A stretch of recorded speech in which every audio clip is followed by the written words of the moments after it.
Does that slow you down on what you want to do? No, I disagree with it 100%. I think it's crazy, and we have to solve the efficiency problem. We have to solve the fraud, waste, abuse, all the things that have gone into the government. You take a look at the USAID, the kind of fraud in there, and you found the money's going. things. Well, we're talking about hundreds of millions of dollars of money that's going to places where it shouldn't be going, where if I read a list, you'd say this is ridiculous, and you've read the same lists, and there are many that you haven't even seen. It's crazy. It's a big scam. Truth is, as one side of government tries to expose waste, fraud, and abuse, the other side is the waste and fraud itself. A new CBS News poll shows that most Americans approve of his performance.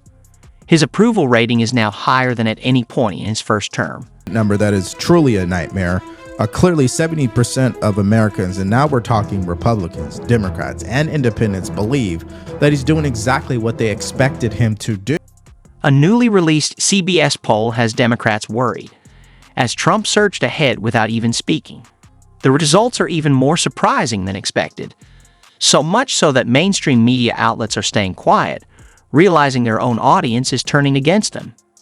We'll look at every single tool in our toolbox, as we've done this last week, to make sure that we stop him from hurting people. I know this is frustrating for the Democrats, but this is just a preview of what Trump has planned. Just look at what he said about Democrats protesting Doge and Elon Musk's role in it. You say you trust him. Trust Elon? Oh, he's not gaining anything. In fact, I wonder how he can devote the time to it. He's so into it. But I told him do that. Then I'm going to tell him very soon, like maybe in 24 hours, to go check the Department of Education. He's going to find the same thing. Then I'm going to go to the military. Let's check the military. We're going to find billions, hundreds of billions of dollars of fraud and abuse. But I campaigned on this, Brett. Hearing this, it's clear that CNN isn't pleased with Trump's support for Elon. This has raised concerns at the network, as they seem uneasy about Elon and his Starship program. He owns several businesses where personal data and personal information could benefit his financial interests. And the sources that I've been talking to within the FBI are actually terrified that he is trying to put people within the FBI in order to advance his financial interests.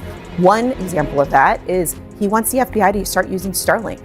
So how frightening is that? The fact that he is putting people with Starlink is his own internet company. Which is his own internet company. He wants FBI to start using Starlink to start tracking people. Now, that is terrifying to me, that he's not acting, as Scott likes to say, on behalf of the president.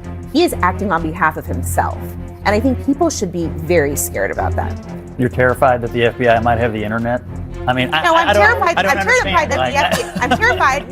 that Elon Musk is putting people in federal agencies to figure out business opportunities for him. The Democrats' effort to cancel Elon, along with the Doge investigation, says a lot. Beyond the case itself, and despite ongoing USAID issues, Doge also uncovered another million in the FEMA investigation. Luxury hotels for illegals in New York City, violating the current law. Trump signed executive order blocking that. Remember when it turned out billions of FEMA's emergency money were spent, and Mayorkas and all of them said, sorry, there's no money. And we went, well, wait, you gave over $2 billion in the last year to illegals to house them in hotels. And they said, that's not true, but it came out it was. And then it turned out they had $1.3 billion hidden for the illegals when they wouldn't give North Carolina and other areas aid. And then the workers and people said, hey, we're being told not to help white people or conservatives. And then we got the internal documents and the training videos saying, quote, we used to be egalitarian and help everybody. That's all changed. The head lady says, now we only help LGBTQ and black people. But they weren't even helping them. It's an excuse to help nobody. Yet, not a single woke celebrity or liberal media outlet is speaking out or holding the Democrats accountable. Supporting them isn't necessarily wrong, but people should at least recognize their mistakes. Just look at how this woke figure defended them. Taylor Swift, she got booed out of the stadium. MAGA is very unforgiving. Well, she didn't get booed out of the stadium. Unlike you, she stayed for the whole game. And it was the Eagles fans who were booing her. But you're right, it's all about you. It's always all. Trump's just jealous of Taylor Swift because she has more followers and more money and no kids than he does.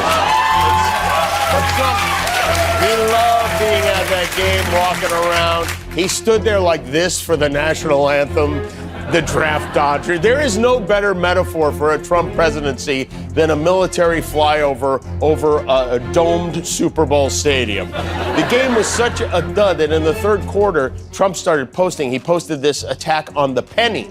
For far too long, the U.S. has minted pennies, which literally cost us more than 2 cents. This is so wasteful, I've instructed my Secretary of the U.S. Treasury to stop producing new pennies. And by the way, he posted this while flying back from the Super Bowl on his taxpayer-funded jumbo jet. Trump, he's declared war on pennies because he's tired of Lincoln being the only president bronzer than he is. And I don't know, I'm confused by this.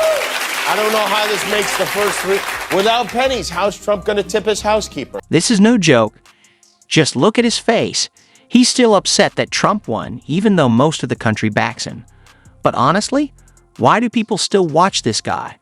While these figures try to divide the nation, Trump is focused on bringing the country together. Listen to his plan for unity. I'd love to do it, but I would say this. We have to come together. But to come together, there's only one thing that's going to do it, and that's massive success. Success will bring the country together, but it's hard. And I say it's hard. I just signed a bill allowing for women not to have to be punished by men in sports. In other words, men are not going to be allowed to play in sports against women. It's ridiculous. That's how a real president leads a country. And just look at CNN's reaction. It's clear how much they hate it. Before we wrap up, check out how Greg Gutfeld tore apart the mainstream media for their fear-mongering tactic. That any predecessor did in their first 100, and the media is flailing. The Washington Post published this scary headline, Trump's second term is all about curtailing government's power and reach. As if that's what he wasn't elected to do? And by calling it out, they just admitted that he's no fascist. But they're even too stupid to realize that. Brilliant men like me have to point it out to them. Oh, thank you. You agree.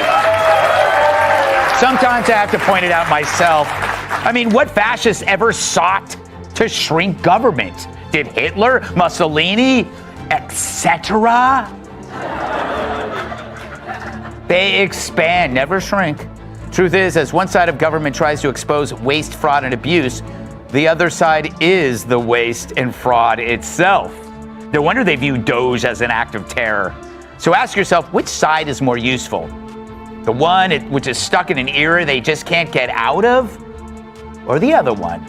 No one in the media or the left can comprehend the USAID scandal because they never had to. They never had to be efficient or make a profit or prevent loss. They think they're scoring points by defending the funding of Politico while hurricane victims get kicked out of hotels. The Dems today are living in a worldview so narrow they can't imagine anything beyond identity. They're like a junkie who can't see the life beyond junk.